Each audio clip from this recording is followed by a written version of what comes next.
Indonesia sudah diambang batas kesabaran dengan apa yang telah dilakukan China di perairan Natuna, dengan sigap TNI sebagai garda depan dalam mempertahankan kesatuan Republik Indonesia mengambil langkah cepat. Ratusan personel Tentara Nasional Indonesia (TNI) meningkatkan patroli di wilayah perairan Natuna di Kepulauan Riau, usai sejumlah nelayan asing melanggar wilayah zona ekonomi eksklusif Indonesia. Panglima Komando Gabungan Wilayah Pertahanan, Pangkongap Wilhan Ilaksdia TNI Yudo Margono menegaskan, pihaknya telah menyiapkan 18 operasi siaga tempur di wilayah tersebut. Operasi ini merupakan salah satu dari 18 operasi yang akan dilaksanakan Kogab Wilhan I di wilayah yang menjadi tanggung jawabnya, katanya dalam keterangan tertulis yang diterima Kompas.com, Jumat tanggal 3 Januari tahun 2020.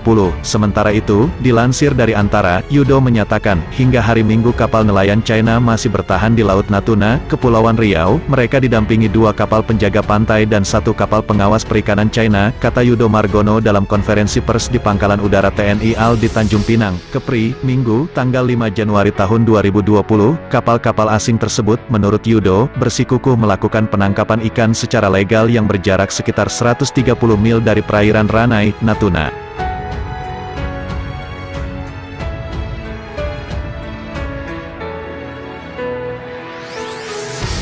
Menanggapi hal itu, TNI sudah melakukan gelar operasi dengan menurunkan 2 unsur KRI guna mengusir kapal asing tersebut keluar dari Laut Natuna. Kami juga gencar berkomunikasi secara aktif dengan kapal penjaga pantai China agar dengan sendirinya segera meninggalkan perairan tersebut, katanya. Seperti diketahui, sebanyak 600 personel TNI dikerahkan dalam operasi siaga tempur tersebut. Lalu, sejumlah alutsista juga diterjunkan untuk mendukung operasi tersebut, antara lain 3 KRI, 1 pesawat intai dan 1 pesawat Boeing TNI AU. Ada tambahan lain dan masih dalam perjalanan menuju Natuna, yakni 2 KRI, terangnya. Menurut Yudo, kapal ikan asing yang melakukan pencurian ikan di perairan Natuna merupakan ancaman serius, karena menyangkut persoalan kedaulatan NKRI. Menyikapi hal itu, TNI tidak akan tinggal diam. Operasi siaga tempur akan dilakukan secara menyeluruh baik laut, udara, dan darat, dan itu perbuatan yang sangat mengancam kedaulatan Indonesia. Untuk itu, TNI wajib melakukan penindakan hukum terhadap pelanggar asing yang telah memasuki wilayah dan kegiatan ilegal berupa penangkapan ikan tanpa izin di Indonesia, kata Yudo, Sabtu, tanggal 4 Januari tahun 2020.